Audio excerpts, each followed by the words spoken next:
Streetball kasi, ano siya parang individual skills. Yes. Individual creativity. So, dito mo i-showcase talaga yung may skills na kaya mo. So, syempre, hindi naman natin lahat mapiplease. Hindi lahat magigets yung ginagawa natin. Ay, tulad ng sinasabi mo na puro dribble lang, ganyan-ganyan. Pero, hindi yun ganun, guys. Yung skills na pinapakita namin, talagang pinaghirapan namin yun. Taon?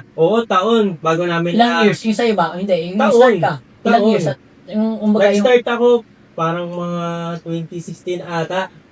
Yan, parang mga ganyan, 2017. Nung napanood ko sila Loudmouth. Napanood ka rin namin yan nun ni Kaye Grabe. sa PGT. Hindi, bago yung nag-PGT, Yes. isa sa mga inspiration ko nun talaga sila Loudmouth, Hype Streetball. Sila Ay, talaga yung look forward ko nung time na yun. Kaya mas pinursu ko yung pagiging streetballer, yung pag-aaral ng mga tricks, ganyan-ganyan. Kaya sa mga iba na pinagtatabalan lang na puro dribble, hindi nyo alam yung hirap na ginawa namin bago namin makuha yung mga tricks na nakikita nyo ngayon. Kaya, shoutout sa inyo guys.